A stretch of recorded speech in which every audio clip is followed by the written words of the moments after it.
तो गाइज ये हमारा पीटी 365 का इकोनॉमी का सेकंड लेक्चर रहने वाला है और एक लेक्चर ऑलरेडी हमने कवर कर लिया है। ये सारी चीज़ें हमने उसमें डिस्कस की, status of state finances in India, government securities क्या होती है। बहुत अच्छे हमने कॉन्सेप्ट डिस्कस किए। जो पिछला हमारा लेक्चर है उसमें ये सारी चीज़ें हमने ऑलरेडी डिस्कस कर रखी हुई है। और हालांकि पिछला लेक्चर बहुत थोड़ा बड़ा है, 1 घंटा 10 मिनट के आसपास का, लेकिन उसमें कुछ ऐसे हमने कॉन्सेप्चुअल चीज़ें वहाँ पे डिस्कस की है। ये सिर्फ करंट अफेयर नहीं, करंट अफेयर खाली आपका किसी काम का नहीं है, वो आपसे करंट से लिंक्ड कॉन्सेप्ट पूछते हैं और वही हमने वहाँ पे लिंक किया हुआ है, राइट। तो बहुत सारी ऐसी बातें भी थी कि जो इसमें नहीं दी हुई है इस मैगजीन में, लेकिन मैंने आपको वहाँ पे बताई। और बहुत सारी ऐसी बातें मैं अभी आपको इन्हीं लेक्चर्स में आगे बताते ये आपको मिलती रहेगी, राइट। जो मैगजीन में नहीं भी दी हुई है लेकिन वो इम्पोर्टेंट है, न्यूज़ में रही थी, वो सब भी मैं आपको इसमें बता रहा हूँ इन लेक्चर सीरीज में। तो बहुत ही आपके लिए काफ़ी कोशिश करूंगा कि आपके लिए काफ़ी बेनिफिशियल ये हो और एक तरीके से लास्ट मिनट रिवीजन के तौर पे ये आपके लिए काम आती रहे। तो हमने ये सारी चीज़ें ऑलरेडी डिस्कस कर रखी हुई थी। Retrospective taxation, global minimum corporate tax, right, top up tax क्या होता है, 2 पिलर मॉडल, और इससे कैसे क्वेश्चन ऑलरेडी सीडीएस में कैसे क्वेश्चन इसमें बना हुआ है। डायरेक्ट मोनेटाइजेशन, इसका इम्पैक्ट क्या होता है, इन्फ्लेशन कैसे बढ़ता है, इसमें रिलेशनशिप क्या है डिफरेंट चीज़ों में, राइट। स्टेट फाइनेंसेस में भी हमने पढ़ा कि क्या है आपका नॉन टैक्स, टैक्स रेवेन्यू क्या रहता है आपका, कैपिटल और कैपिटल अकाउंट और रेवेन्यू अकाउंट में आप कैसे डिफरेंशिएट करेंगे। ये सब कॉन्सेप्ट हमने वहाँ पे डिस्कस किए। एस्केप क्लॉज क्या होता है, सब चीज़ें हमने डिस्कस की हुई है।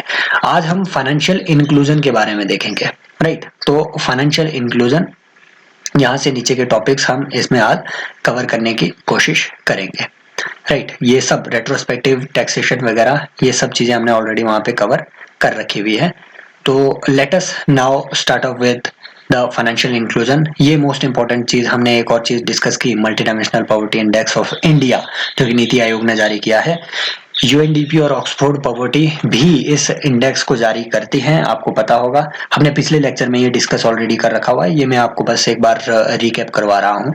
लेकिन इसमें आपने याद रखना है, यूएनडीपी वाला जो ऑक्सफोर्ड एक जो मल्टी डायमेंशनल पॉवर्टी इंडेक्स रहता है इंटरनेशनल लेवल पे, उसमें 10 इंडिकेटर्स होते हैं। इसमें 2 और ऐड कर दिए गए हैं, नीति आयोग वाले में 2 और ऐड कर दिए गए हैं। वो क्या क्या है, एक आपके सैनिटेशन ऐड हुआ है और एक आपका इसमें राइट, नॉट सैनिटेशन, एक इसमें आपका बैंक अकाउंट, सॉरी, एक बैंक अकाउंट इसमें ऐड हुआ है, एक एंटीनेटल केयर ऐड हुआ है। तो 12 इसमें इंडिकेटर्स है, बस ये याद रखना है। अब देखो फाइनेंशियल इंक्लूजन, क्यों ये टॉपिक हमेशा मेंस के लिए इंपॉर्टेंट रहता है कि फाइनेंशियल इंक्लूजन के क्या इम्पैक्ट रहेंगे। इसको सबसे पहले फाइनेंशियल इंक्लूजन का मतलब आपको पता होगा कि भैया बैंकिंग जो व्यवस्था है हमारी, बैंकिंग से ज्यादा फाइनेंशियल इंस्टीट्यूशन से लोगों को ज्यादा से ज्यादा जोड़ना, फाइनेंशियल बेनिफिट्स लोगों को ज्यादा से ज्यादा पहुंचाना, बैंकों से उनको जोड़ना, राइट, शेयर मार्केट से वो जुड़े, this is called financial inclusion, financial institution से जोड़ना। अब इसका फायदा क्या है, कॉन्सेप्ट समझो। आपने मनी मल्टीप्लायर सुना होगा, MM, ये यहाँ पे आता है सर। फाइनेंशियल इंक्लूजन जितना ज्यादा होगा, मनी मल्टीप्लायर इकोनॉमी में उतना ज्यादा बढ़ेगा। अब ये मनी मल्टीप्लायर क्या होता है, ये आपको कहीं भी इस मैगजीन में नहीं मिलेगी ये चीजें, राइट। तो इसलिए हम स्टैटिक यहाँ पे डिस्कस कर रहे हैं। मनी मल्टीप्लायर क्या होता है, मनी मल्टीप्लायर मतलब आप गए बैंक के पास, आपने बैंक को अपना 100 रुपया दिया, डिपॉजिट किया आपने बैंक में 100 रुपया, राइट, बैंक में 100 रुपया डिपॉजिट किया। यही 100 रुपया बैंक ने जाकर के किसी एनबीएफसी को दिया, यही 100 रुपया। एनबीएफसी का भी इसी से काम चल रहा है, राइट। एनबीएफसी ने बैंक से लोन लिया, एनबीएफसी ने यही पैसा किसी ठेकेदार को दे दिया जिसने रोड कंस्ट्रक्ट करना हो, राइट। तो ठेकेदार को ये पैसा मिल गया, आप ही का पैसा जा रहा है। अब उसी ठेकेदार ने ये पैसा तनख्वाह के रूप में आपके जो in the form of salary, he gave it to his employees जो वहां पे काम कर रहे हैं, उनके हाथ में पैसा आया।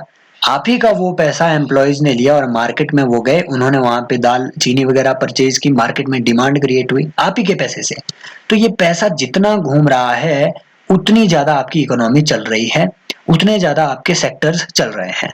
इट मीन्स बेस मनी आपका जो 100 रुपया है, बेस मनी वही है, मॉनेटरी बेस वही है, लेकिन वो क्योंकि इतना ज्यादा घूम रहा है तो बहुत सारे काम ये करे दे रहा है। This is multiplication of money, creation of money out of money, creation of money out of base money. ये जो मॉनेटरी बेस है ये क्या होता है, जो आरबीआई की प्रिंटेड करेंसी होती है, this is your monetary base, right. तो ये सारी चीजें आपके मॉनेटरी बेस में आती है, जो आरबीआई का मनी होता है। अब यही मनी, आरबीआई ने जो मनी इकोनॉमी में इंजेक्ट किया हुआ है, वही मनी इतना ज्यादा घूम रहा है कि आपकी इकोनॉमी 15 लाख करोड़ के नोट्स से आपके एकदम 1,50,000 करोड़, राइट, सॉरी 150 लाख करोड़ की आपकी इकोनॉमी बन जाती है, राइट। तो ये जो मल्टीप्लीकेशन ऑफ मनी है, इसी को हम कहते हैं मनी मल्टीप्लायर। अब ये कैसे बढ़ेगा? बढ़ेगा कि जितने ज्यादा बैंकों के पास डिपॉजिट जाएंगे उतना ज्यादा मनी मल्टीप्लायर होगा, क्योंकि जितने ज्यादा बैंकों के पास डिपॉजिट उतने ज्यादा वो आगे लोन में देंगे, राइट। जितने ज्यादा लोन में देंगे उतने ज्यादा वो पैसा मनी इकोनॉमी में घूमेगा। This is your money multiplier. It means financial inclusion से आपकी इकोनॉमी में मनी मल्टीप्लायर बढ़ता है। बट अगर फाइनेंशियल इंक्लूजन ना हो तो पैसा क्या है, वो लोगों के पास रहेगा, तिजोरियों में उस पैसे को रखेंगे, ना बैंकों के पास जाएगा, ना वो आगे किसी को लेंड कर पाएंगे उस पैसे का, पैसा मल्टीप्लाई नहीं हो पाएगा। Dormancy of currency leads to its depreciation of value over the period of time. इससे नया मनी क्रिएट नहीं होगा तो मनी मल्टीप्लायर कम होगा। तो फाइनेंशियल इंक्लूजन का सबसे इंपॉर्टेंट चीज यही है कि मनी मल्टीप्लायर इससे बढ़ता है।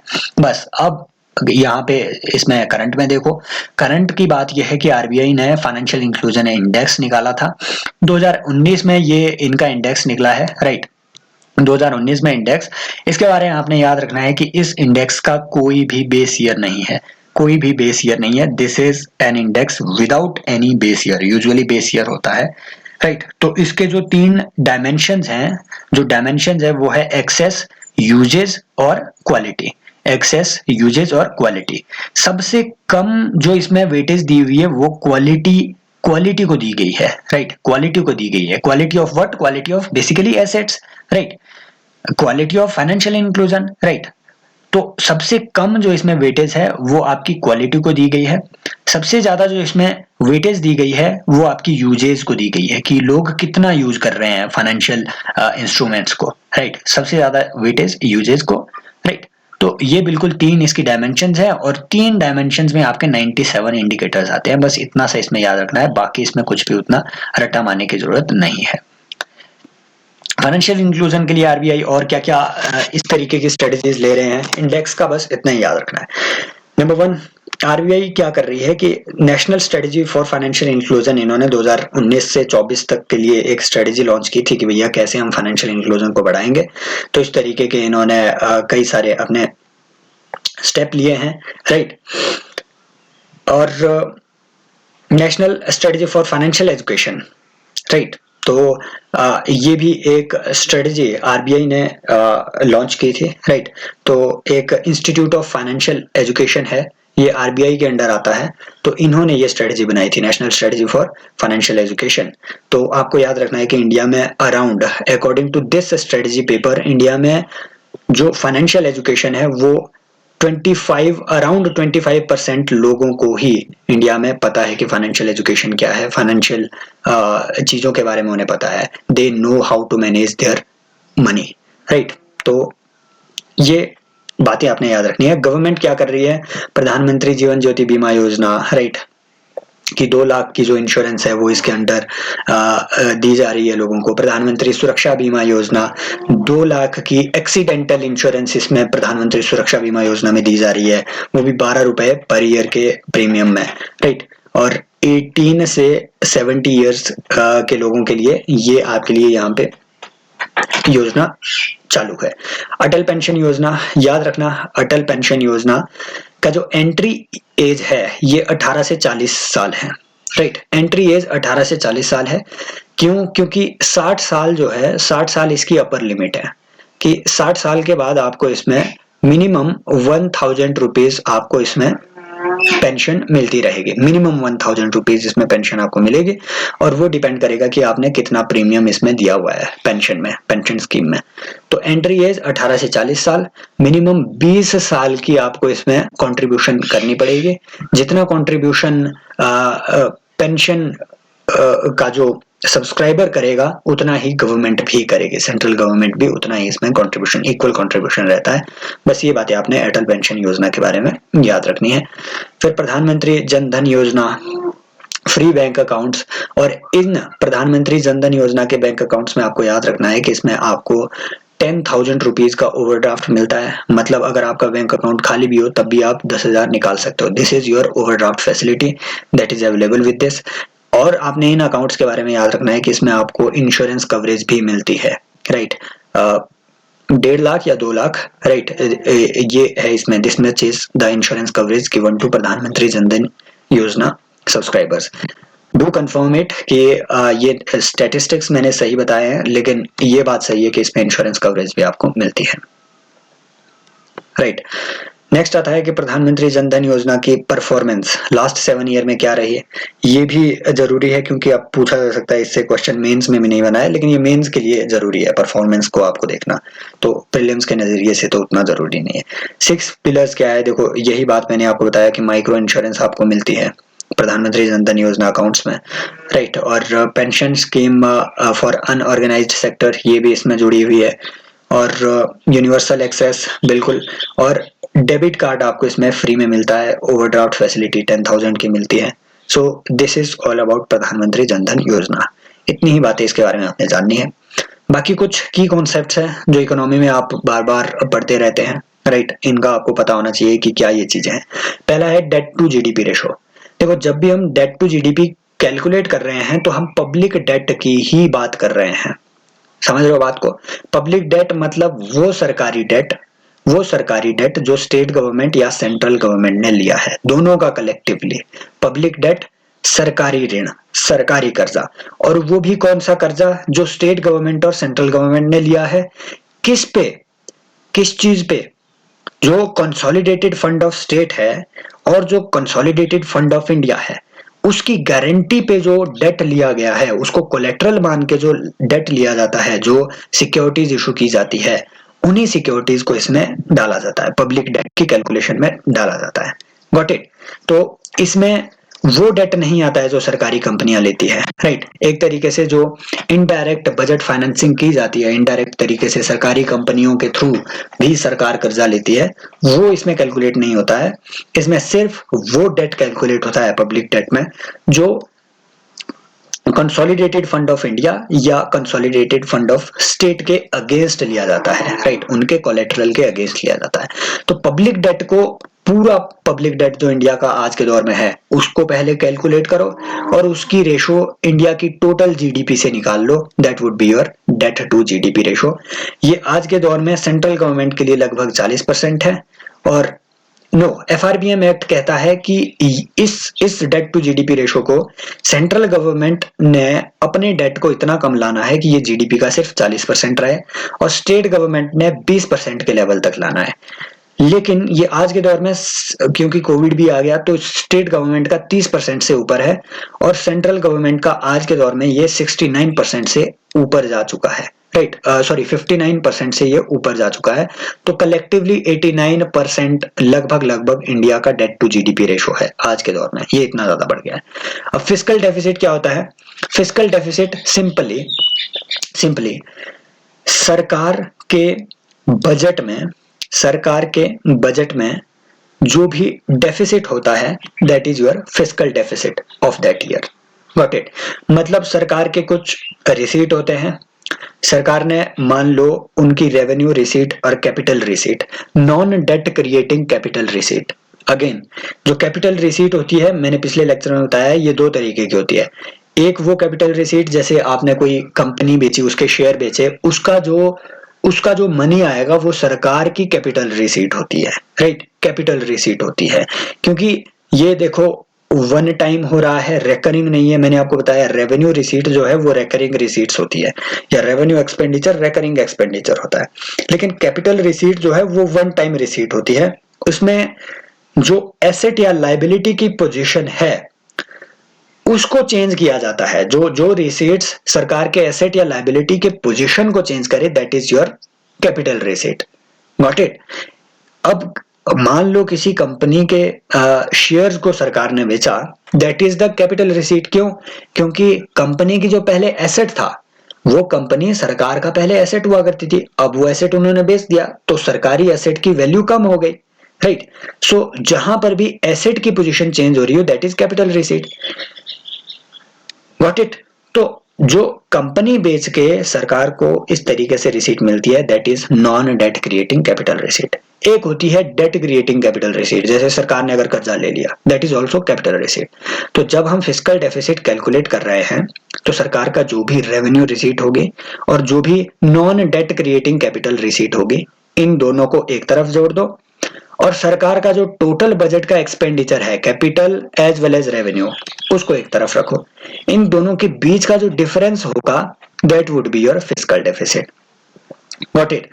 तो ये आपको बताता है कि सरकार को कितना कर्जा लेना है, क्योंकि मान लो अगर अगर ये दोनों जो रिसीट्स है सरकार की, ये 10 लाख करोड़ की है, 10 लाख करोड़ की है, और सरकार का जो टोटल एक्सपेंडिचर है, capital as well as revenue, ये 15 लाख करोड़ का हुआ, तो सरकार इस टाइम 5 लाख करोड़ के घाटे में है। ये 5 lakh crore is your fiscal deficit. इसको सरकार कैसे पूरा करेगी? कहीं से लोन लेगी, लोन उठाएगी।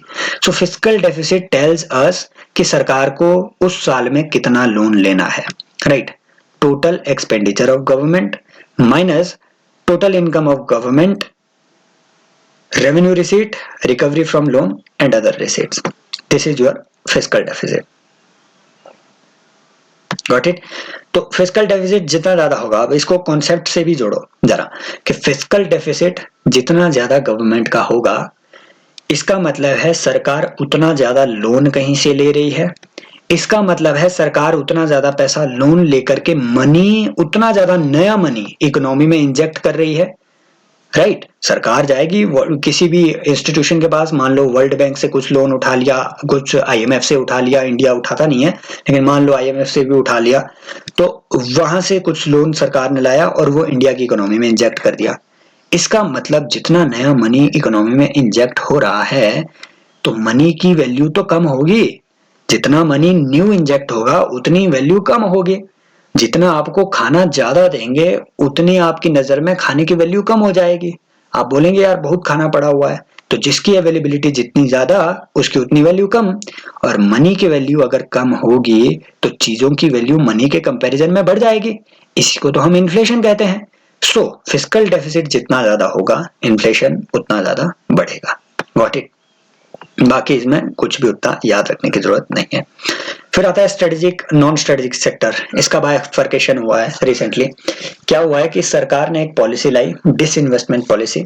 सरकार ने बोला हम सारे सेक्टर्स को, जहां जहां भी हमारी कंपनी है, इनको, इन सभी सेक्टर्स को दो हिस्सों में डिवाइड करेंगे। एक को हम बोलेंगे non strategic sector which are of lesser importance for us, एक को हम कहेंगे strategic sector which are of higher importance for अस।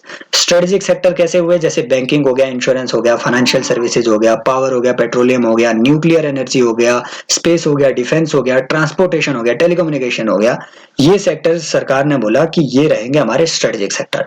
और स्ट्रेटेजिक सेक्टर में हम कोशिश करेंगे कि हमारी जो पब्लिक पीएसयूज है वो एक से ज्यादा ना रहे, एक या दो रहे बस, राइट।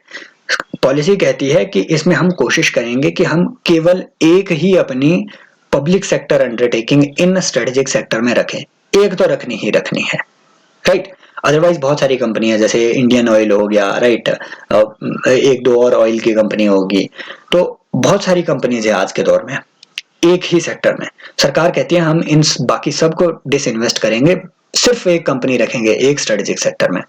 लेकिन जो नॉन स्ट्रेटेजिक सेक्टर है वहां पे हम बिल्कुल नहीं रहेंगे। उन सभी कंपनीज को, नॉन स्ट्रेटेजिक सेक्टर की बाकी सब कंपनीज को हम बेच देंगे। This is the policy regarding strategic and non strategic sector. अब स्ट्रेटेजिक सेक्टर में कौन सी कंपनियां बेचनी है, कितना शेयर बेचना है, स्ट्रेटेजिक सेक्टर में ये डिसाइड करने का काम दिया गया है नीति आयोग को। याद रखना ये क्लासिफिकेशन, ये काम दिया गया है नीति आयोग को। और जो नॉन स्ट्रेटेजिक सेक्टर का डिसइन्वेस्टमेंट है, ये काम दिया गया है डीपम को, right, department of public asset management, right, plus department of, right, there is another department. तो इनको ये काम दिया गया है। तो एक तरीके से देखो, स्ट्रेटेजिक सेक्टर के बारे में सिंपल याद रखना कि नीति आयोग आइडेंटिफाई करेगा कि कौन सा सेक्टर हमने बेचना है, कौन सा सेक्टर, कौन सी कंपनी हमने इस सेक्टर में बेचनी है, कौन सी नहीं बेचनी है। ये आइडेंटिफाई करने का, स्ट्रेटेजिक सेक्टर में ये आइडेंटिफाई करने का काम किसका है? ये आइडेंटिफाई करने का काम नीति आयोग का है। इससे ज्यादा बाकी कुछ भी इस बारे में याद नहीं रखना है। ITAT e Dwar, income tax appellate tribunal, ITAT income tax appellate tribunal e Dwar, ये बेसिकली एक मिनिस्ट्री ऑफ लॉ ने, राइट, मिनिस्ट्री ऑफ लॉ ने, ये डिपार्टमेंट ऑफ कस्टम्स ने नहीं जारी किया हुआ है पोर्टल। जहां पे भी ट्राइब्यूनल की बात आ रही है मतलब कहीं ना कहीं लॉ मिनिस्ट्री से जुड़ा हुआ वो मामला है। तो मिनिस्ट्री ऑफ लॉ ने ये ITAT ई द्वार को लॉन्च किया हुआ है। ये इनकम टैक्स से जुड़े जो भी इंडिया के जो डिस्प्यूट्स होंगे, उसकी एक्सेसिबिलिटी से, उसकी अकाउंटेबिलिटी या ट्रांसपेरेंसी से जुड़े हुए जो भी इश्यूज होंगे, वो इस पोर्टल के थ्रू उनको, उन सारे डिस्प्यूट्स को, उन सारे इश्यूज को रिजॉल्व किया जा सकता है। In order to maintain the accessibility, accountability and transparency in the way of working of Income Tax Appellate Tribunal, this portal has been launched. Just आपने ये याद रखना है। Place of effective management, right? ये कुछ भी उतना, क्योंकि ये IT एक्ट के सेक्शन 6 से जुड़ा हुआ है, ये बिल्कुल भी उतने इम्पोर्टेंट बात नहीं है, राइट? तो इसको आप इग्नोर कर सकते हैं। सप्लीमेंट्री ग्रांट्स, अब ये आपके पॉलिटी का टॉपिक है, राइट? अब सप्लीमेंट्री ग्रांट क्या होती है, एडिशनल ग्रांट्स क्या होती है, राइट? इवन कट मोशंस क्या होते हैं, token cut motion, policy cut motion, ये सारी चीजें आप पॉलिटी में एक ही बार प्रिपेयर कीजिएगा। इकोनॉमी में इसको अलग से, सप्लीमेंट्री ग्रांट्स को ही अलग से प्रिपेयर करने की कोई जरूरत नहीं है। याद रखना है ये कॉन्स्टिट्यूशन में ये ग्रांट्स मेंशन्ड हैं। गिनी कोएफिशिएंट क्या होता है? लास्ट ईयर इकोनॉमिक सर्वे में लॉरेंस कर्व न्यूज में था, इसीलिए ये गिनी कोएफिशिएंट भी इंपॉर्टेंट हो जाता है। लास्ट ईयर बहुत सारी ऐसी रिपोर्ट्स आई, जैसे ऑक्सफोर्ड पॉवर्टी हो गया, राइट? ऑक्सफोर्ड पॉवर्टी का जो इनइक्वालिटी रिपोर्ट आती है, राइट? तो इस तरीके की बहुत सारी रिपोर्ट्स आई जिसमें अक्यूज किया गया इंडिया को कि इंडिया में जो इनइक्वालिटी है ये बहुत ज्यादा बढ़ रही है। इसके रिस्पांस में लास्ट ईयर के इकोनॉमिक सर्वे में गवर्नमेंट ने बोला कि हमें इनइक्वालिटी पे ज्यादा फोकस नहीं करना चाहिए, क्योंकि यूजुअली देखा गया है कि जो पीरियड ऑफ ग्रोथ है इकोनॉमी में, उस वक्त इनइक्वालिटीज बढ़ती है, बाद में जब ग्रोथ अपनी पीक में हो जाती है तब वेल्थ का जो रीडिस्ट्रीब्यूशन है वो शुरू हो जाता है और इनइक्वालिटी फिर कम होने लगती है। इसी कर्व को हम कहते हैं कुजनेट कर्व। कुजनेट कर्व ये लॉरेंस कर्व से डिफरेंट है, पर फिर लॉरेंस कर्व का भी यूज किया इकोनॉमिक सर्वे में लास्ट ईयर गवर्नमेंट ने। लॉरेंस कर्व में गवर्नमेंट ने बोला कि देखो ये लॉरेंस कर्व क्या होता है, लॉरेंस कर्व शो करता है कि आपकी इकोनॉमी में वेल्थ की डिस्ट्रीब्यूशन कैसी है। अगर वेल्थ की डिस्ट्रीब्यूशन की लाइन इस तरीके से सीधी होगी, इसका मतलब इकोनॉमी में परफेक्ट इक्वालिटी है, परफेक्ट इक्वालिटी है, क्योंकि सभी लोगों को बराबर धन इसमें मिल रहा है। लेकिन जितना इसमें बेंड आता जाएगा, इस वेल्थ डिस्ट्रीब्यूशन की लाइन में जितना ज्यादा कर्व आता रहेगा, उतनी ज्यादा इनइक्वालिटी ये शो करेगी, राइट? जैसे जो ये लास्ट के 1-2% लोग हैं, इनके पास इतनी ज्यादा वेल्थ होगी, राइट? इनके पास इतनी ज्यादा वेल्थ होगी, पर ये जो यहाँ से लगभग 70% जो हिस्सा है, इसके पास सिर्फ, यह देखिए, सिर्फ 40% जो वेल्थ है, 70% लोगों के पास 40% वेल्थ है। लास्ट के 10% लोगों के पास लगभग 30-35% वेल्थ है। तो ये इस तरीके से जितना ज्यादा इस कर्व में बेंड आता जाएगा, राइट, उतने ज्यादा इनइक्वालिटी ये शो करेगा। अब इसी में एक नंबर भी निकलता है कि ये जो ए वाला पोर्शन है, इसको जब हम भाग देंगे a+b से, तो वो जो आपका पोर्शन निकलेगा वो गिनी कोएफिशिएंट होगा। अब बेसिकली ये गिनी कोएफिशिएंट पे मैंने एक अलग से वीडियो बनाया हुआ है, एक पूरा लेक्चर बनाया हुआ है, जाके एक बार देखना, वहां आपको ये बहुत इजीली समझ आ जाएगा। आपने बस ये याद रखना है कि गिनी कोएफिशिएंट का नंबर अगर 0 आएगा, अगर 0 आता है तो इसका मतलब होता है कि इकोनॉमी में परफेक्ट इक्वालिटी है। अगर 1 आता है तो इसका मतलब होता है कि परफेक्ट इनइक्वालिटी है। बस इतनी याद रखनी है, प्री में ऐसे ही क्वेश्चन बनेगा, वो आपसे कर्व नहीं पूछेगा, राइट? अगर रटना है तो रट भी लो, अगर समझना है तो इस पे मैंने अलग से लेक्चर बनाया हुआ है, इकोनॉमी का एक प्लेलिस्ट बनी होगी, उसमें नीचे देखना, उसमें ये सारे कर्व, लाफर कर्व क्या होता है, लाफर कर्व जो टैक्सेशन से डील करता है, Kuznets curve, Kuznets environmental curve, Gini coefficient, right, और आपका Lorenz curve, right, Phillips curve, ये सारे कर्व मैंने वहां पे डिस्कस किए हुए हैं। वो एक पूरा सेशन ही कर्व पे है, वहां इजीली आपको समझ आ जाएगा। यहाँ अदरवाइज यहाँ लेक्चर बहुत लंबा चला जाएगा। के शेप्ड रिकवरी क्या होती है? सिंपल, जब आपकी इकोनॉमी मान लो डाउनफॉल में आ रही है, जैसे कोविड के टाइम में इंडिया में डाउनफॉल में इकोनॉमी आई, अगर उस इकोनॉमी के कुछ सेक्टर्स वापस फिर ग्रो कर जाते हैं, इस तरीके से कुछ सेक्टर्स वापस ग्रो करने लगे, लेकिन कुछ some sectors are still facing downfall in the economy, तो इससे जो रिकवरी का पाथ निकलता है वो एक इस तरीके की होती है, वो के शेप्ड रिकवरी होती है।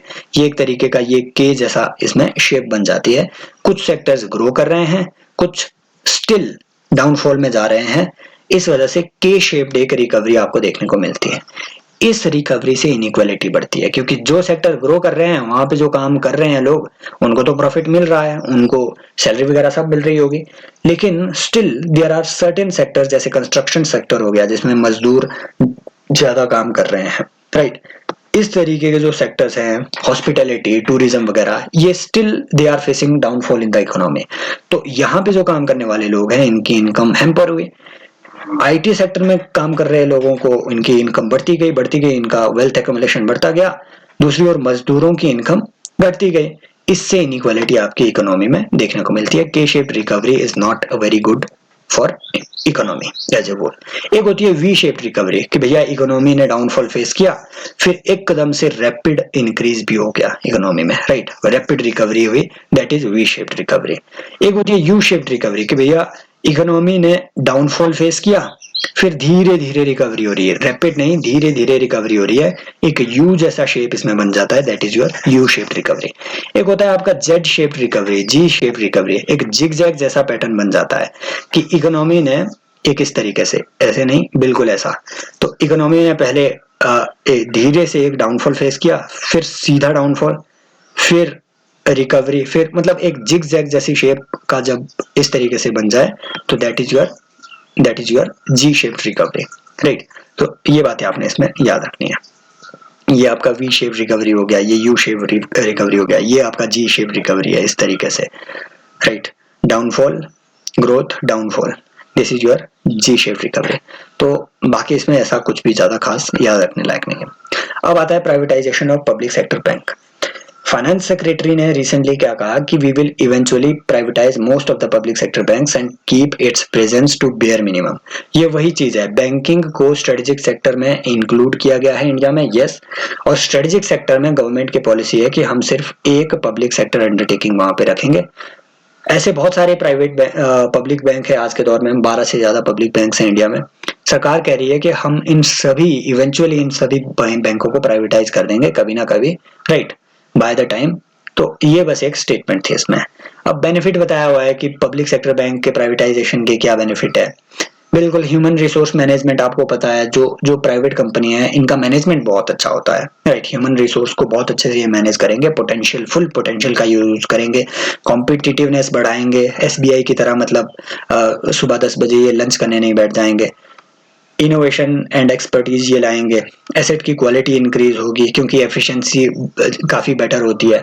इंडिया में जो प्राइवेट सेक्टर बैंक्स हैं इनकी एसेट क्वालिटी बेटर है as compared to public sector bank, right, because they focus more on efficiency and growth of their own money. They want to earn more and more profits. This is why the quality of asset will also increase, right? And NPA issue, because private sector banks in India, except for Yes Bank, there has not been any other major occurrence of such kind of bankruptcy of bank itself, right? तो इस तरीके से जो asset quality है ये भी increase होगी। अब इसमें यहाँ पे इस सेक्शन में डोमेस्टिकली सिस्टमेटिकली इम्पोर्टेड बैंक, डीसिब नाम का एक यहाँ पे आपको ये हेडिंग मिलेगी। ये डोमेस्टिक सिस्टमेटिकली इम्पोर्टेंट बैंक क्या होते हैं? कुछ ऐसे बैंक है, they are too big to fail, अगर ये फेल हो जाते हैं तो पूरी इकोनॉमी बहुत ज्यादा हैम्पर कर जाएगी। ये इतने बड़े बैंक है कि 2% ऑफ जीडीपी से ज्यादा इनका अपना एसेट साइज होता है। इंडिया में जैसे एसबीआई हो गया, आईसीआईसीआई बैंक हो गया, एचडीएफसी बैंक हो गया, ये बहुत बड़े बैंक है और इनको डोमेस्टिकली सिस्टमेटिकली इंपॉर्टेंट कौन डिक्लेयर करता है? बैंकों को, बिल्कुल आरबीआई डिक्लेयर करता है, आरबीआई इन्हें डिक्लेयर करता है। एक ऐसी ही डोमेस्टिकली सिस्टमेटिकली इंपॉर्टेंट एनबीएफसी भी होती है, राइट। इसे कौन डिक्लेयर करेगा? इसे कौन डिक्लेयर करेगा? आपकी इसे भी आपका आरबीआई ही डिक्लेयर करेगा। एक ऐसे ही आपका डोमेस्टिकली सिस्टमेटिकली इंपॉर्टेंट इंश्योरर्स होते हैं, इन्हें कौन डिक्लेयर करेगा? IRDAI, insurance regulatory and development authority of India, right. तो ये कुछ बातें हैं जो आपने डोमेस्टिक सिस्टमेटिकली इंपॉर्टेंट बैंक्स के बारे में याद रखना है, राइट। आई थिंक एनबीएफसीज को सेबी डिक्लेयर करता है, right. You should check it once, right. तो और ये तीन ही हैं, एनबीएफसी भी तीन ही है डोमेस्टिकली सिस्टमेटिकली इंपॉर्टेंट, और इंडिया के जो इंश्योरर्स हैं डोमेस्टिकली सिस्टमेटिकली इंपॉर्टेंट इंश्योरर्स वो तीन है। LIC हो गया, जनरल इंश्योरेंस कंपनी हो गया GIC, और एक और है इंश्योरेंस कंपनी, ये भी सरकारी कंपनी है, तीनों सरकारी कंपनीज है, right. So you need to remember all this things. कुछ कंसर्न्स भी है, राइट। क्या कंसर्न है? बिल्कुल याद रखने की इसमें जरूरत नहीं है, क्योंकि आपके प्री में ये नहीं पूछे जाएंगे। Concern basically employment opportunity reduce होगी, फाइनेंशियल एक्सक्लूजन हो जाएगा वल्नरेबल सेक्शंस का, वीकर सेक्शंस का, क्योंकि जो सरकारी बैंक है ये इन्हें काफी ज्यादा प्रमोट करते हैं lending to the weaker sections. Concerns over safety of the deposits, ये सारी चीजें इसमें बिल्कुल वही चिकनी चुपड़ी बात है। एक आपने याद रखना है कि ईज नाम का एक फ्रेमवर्क लॉन्च हुआ है, enhancing access and service excellence. ये 2019 में स्टार्ट हुआ था। It is a kind of reform agenda for public sector banks.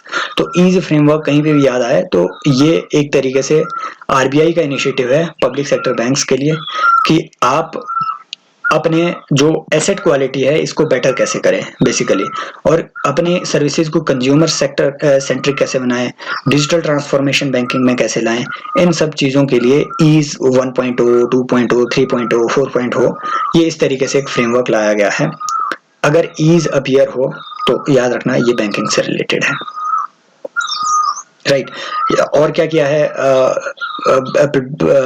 Banking sector में रिफॉर्म के लिए? एक पीएसबी लोन्स इन 59 मिनट्स नाम का एक पोर्टल है, राइट। तो बिल्कुल आपको 1 घंटे के अंदर अंदर इसमें आपको लोन मिल जाएगा। तो ये भी एक नया इनिशिएटिव लिया गया है, राइट। जैसे ट्रेड्स, ये ट्रेड्स न्यूज में था। ट्रेड्स क्या है? TReDS receivable and e discounting system, TReDS receivables and e discounting system. इस ट्रेड्स को बेसिकली 2014 में पहले आरबीआई ने शुरू किया, बाद में एक इंडिया में कंपनी है RXIL, receivables exchange of India limited, इसको ट्रांसफर कर दिया गया है। इस ट्रेड्स में क्या होता है, जैसे MSMEs है, इंडिया में एक MSME एक्ट है 2007 में लाया गया। ये एक्ट कहता है कि 45 दिन के अंदर अंदर MSME को उसकी पेमेंट मिल जानी चाहिए। आपने कोई सामान MSME से खरीदा, 45 दिन के अंदर आपको इसे पे करना पड़ेगा MSME को। अब मान लो MSME के पास तो इतना ज्यादा पैसा होता नहीं है कि आपने MSME को 2 करोड़ का ऑर्डर दिया, 1.5 करोड़ का तो किसी MSME को इसके लिए रॉ मटेरियल भी लाना पड़ेगा, राइट। अब MSME ने आपको 2 करोड़ का आपका जो ऑर्डर दिया है वो मान लो आपका फुलफिल कर दिया। अब आपने काफी टाइम ले लेना है MSME को, जो भी आपके ड्यूज है उसको पे करने में। आप मान लो अगर काफी टाइम ले रहे हैं, आपको लगता है कि मेरे पास इतना पैसा अभी नहीं है, तो क्या करेंगे, आप जाएंगे ट्रेड्स प्लेटफॉर्म में। ट्रेड्स प्लेटफॉर्म में बहुत सारे ऐसे बैंक्स हैं, NBFC हैं, ये एज ए लेंडर वहां पे रजिस्टर होते हैं। आप क्या करेंगे, आप इस MSME को एक बिल ऑफ एक्सचेंज देंगे कि भैया हाँ मैंने आपसे 2 करोड़ का माल खरीदा हुआ है, राइट। ये बिल ऑफ एक्सचेंज आप MSME को दे देंगे। MSME इस ट्रेड प्लेटफॉर्म पे लॉगिन करेगी, इस बिल ऑफ एक्सचेंज को ट्रेड प्लेटफॉर्म पे वो डालेगी, और इस बिल ऑफ एक्सचेंज के बेसिस पे आप अपना पैसा NBFC या बैंक से ले लोगे वहां से, राइट। बैंक से ले लोगे, बैंक फिर आपसे चार्ज करेगा, बैंक उसी पैसे को आपसे चार्ज करेगा। तो this is the process. Buyer एक MSME को एक बिल ऑफ एक्सचेंज देगा, राइट। उस बिल ऑफ एक्सचेंज को जो MSME है वो ट्रेड्स पे ले जाएगी, ट्रेड्स पे वो बैंक से पैसा उठाएगी और बैंक आपसे उस पैसे को चार्ज करेगा। इसमें बैंक एक हेयर कट भी चार्ज करता है। This is basically the system of TReDS. कौन इसको रेगुलेट करता है? RXIL इसको चलाता है आजकल। बाकी इसमें कुछ भी ज्यादा उतना इंपॉर्टेंट काम नहीं है। प्रॉम्प्ट करेक्टिव एक्शन, इसमें बस आपने ये याद रखना है कि आरबीआई ने जो पीसीए फ्रेमवर्क है इसको रिवाइज कर दिया है। सबसे पहले 2-3 बातें आपने याद रखनी है कि पीसीए किन बैंकों पे लागू होता है, किन पे नहीं। याद रखना, पीसीए शेड्यूल्ड कमर्शियल बैंक पे लागू होगा, यस सर, लेकिन पीसीए आपके जो कोऑपरेटिव बैंक्स हैं उन पे लागू नहीं होता है। उनके लिए एक अलग से फ्रेमवर्क है आरबीआई का, उसे हम कहते हैं सुपरवाइजरी एक्शन फ्रेमवर्क। तो प्रॉम्प्ट करेक्टिव एक्शन फ्रेमवर्क किस पे लागू होता है? शेड्यूल्ड कमर्शियल बैंक्स ओनली, और वो भी कौन से? Non cooperative banks. तो जो कोऑपरेटिव बैंक्स नहीं है सिर्फ उन पे लागू होगा, नंबर 1। आरआरबीज पे ये लागू नहीं होगा, रीजनल रूरल बैंक्स पे ये लागू नहीं होगा।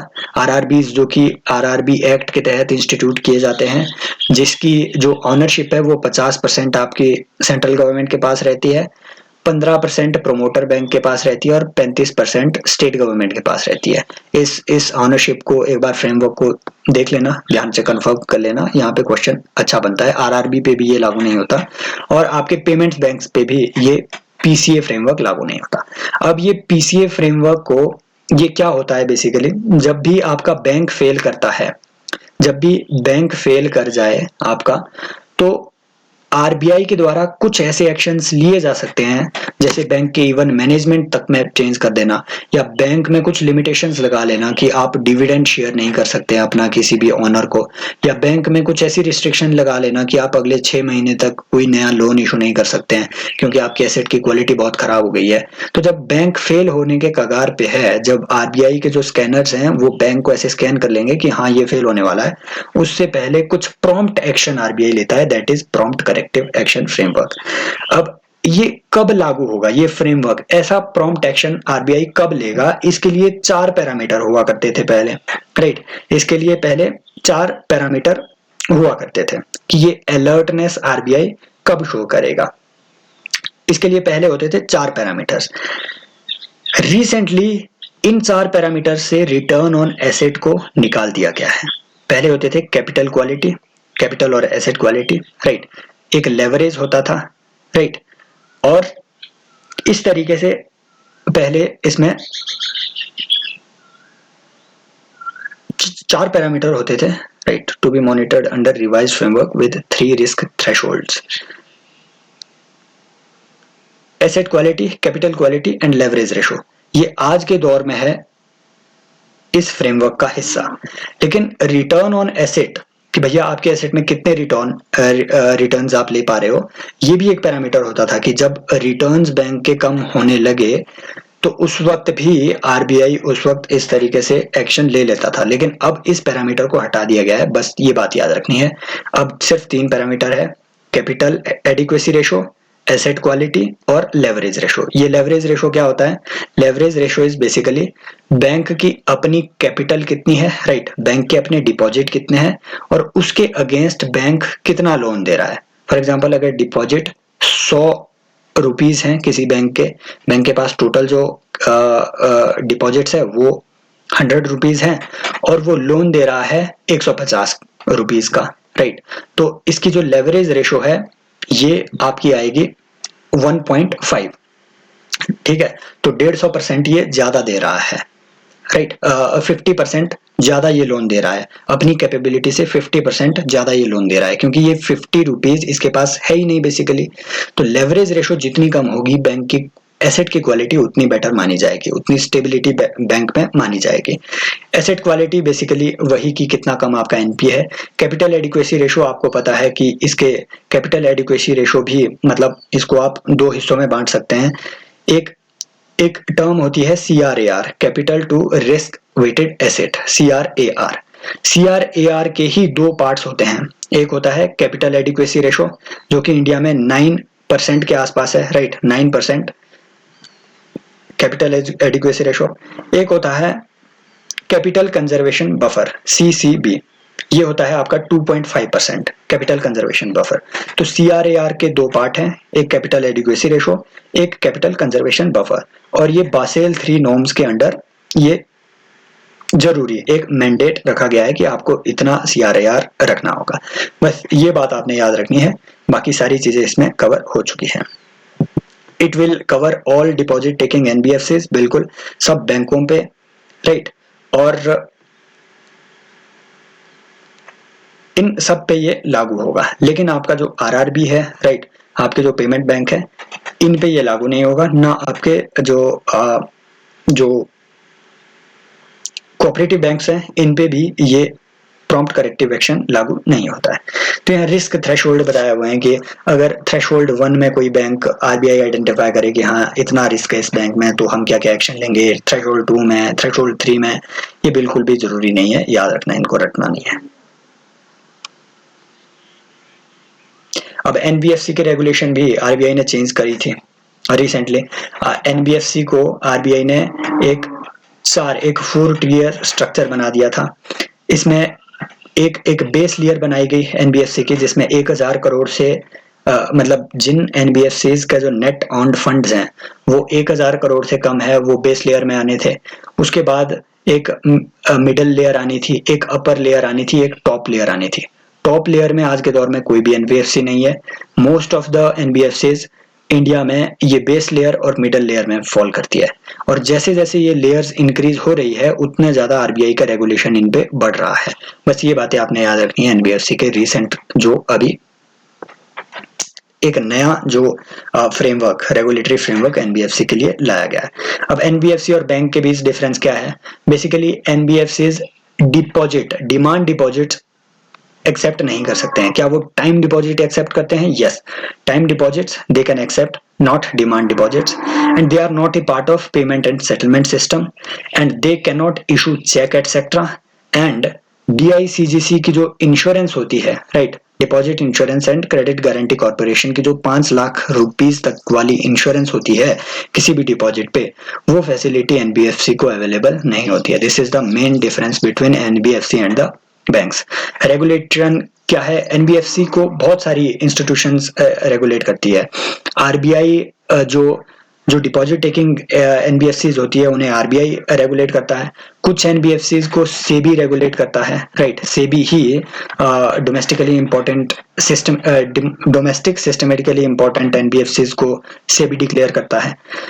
जो इंश्योरेंस वाली NBFC होती है उन्हें IRDAI रेगुलेट करता है। और हाउसिंग लोन से रिलेटेड जैसे कई सारी ऐसी NBFCs हैं, कई सारे ऐसे बैंक जो सिर्फ हाउस लोन देते हैं, तो उनको नेशनल हाउसिंग बैंक रेगुलेट करता है। तो this is regulatory structure. There are multiple regulatory agencies that are working in this field of NBFCs। Systematically important NBFC, yes, ये वही चीज है एक बार कि इंडिया में जो 3 NBFCs है, जैसे power finance corporation limited, rural electrification corporation limited, ये इंडिया में सिस्टमेटिकली इंपॉर्टेंट NBFCs हैं।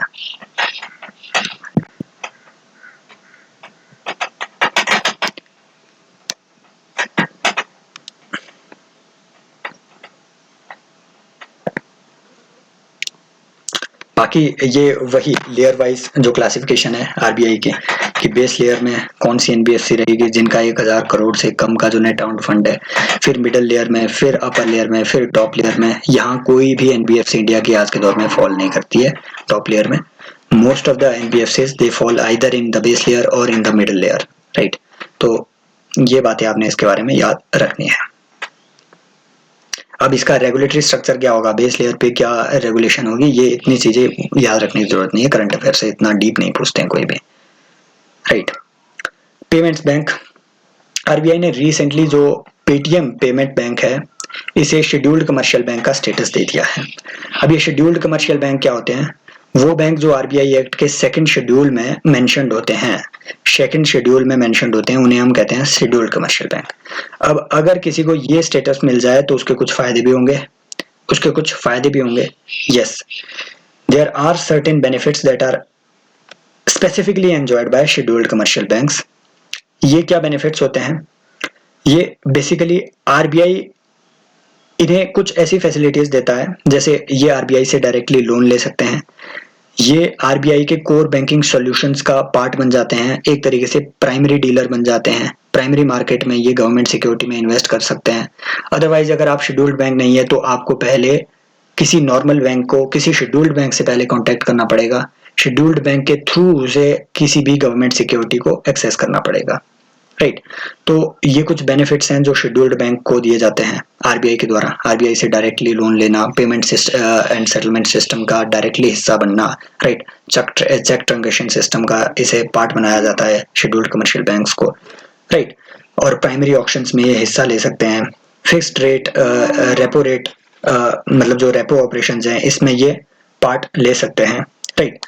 तो ये कुछ ऐसी चीजें हैं जो अलग से किसी भी शेड्यूल्ड कमर्शियल बैंक को आरबीआई इन फैसिलिटीज को देता है। अब पेमेंट बैंक क्या होते हैं, ये कमेटी याद रखनी है, नचिकेत मोर कमेटी, राइट। इस कमेटी ने रिकमेंड किया था कि इंडिया में इस तरीके के पेमेंट्स बैंक्स इस्टेब्लिश किए जाए, इनको ज्यादा से ज्यादा बढ़ावा दिया जाए। पेमेंट बैंक याद रखना है, इन्हें मिनिमम 100 करोड़ रुपए का नेट ऑन्ड, अपनी जो इक्विटी कैपिटल है मिनिमम इनके पास 100 करोड़ के इनके नेट ऑन्ड अपने फंड्स होने चाहिए। और इन्हें भी कैपिटल एडिक्वेसी रेशो 15% तक मेंटेन करना पड़ता है। Capital adequacy ratio 15%, right. और प्रोमोटर्स ऑफ द बैंक याद रखना, जो भी बैंक के प्रमोटर होंगे इन्हें total paid up capital, paid up जो इनकी अपनी इक्विटी कैपिटल है इसका 40% हिस्सा प्रोमोटर्स को फर्स्ट 5 ईयर तक होल्ड करना ही पड़ेगा, राइट। ये उस इक्विटी को फिर सेल नहीं कर सकते हैं, राइट। तो ये कोई जॉइंट वेंचर भी हो सकता है, right. Joint venture is allowed in this sector. तो ये कुछ ऐसी बातें हैं। And they can accept demand deposits, not time deposits, याद रखना है। ये अप टू 1 लाख इसमें दिया हुआ है। This is not applicable as of now because recently this amount, it was actually 2 lakh before this कि पेटीएम में आप 2 लाख डाल सकते थे। Recently this amount was increased, right? This amount was increased. I think it was increased to 5 lakh. You need to verify it, right? So cash reserve ratio, बिल्कुल इन्हें RBI के साथ कैश रिजर्व रेशो भी रखनी पड़ती है। CRR, SLR norms, they are applicable to this.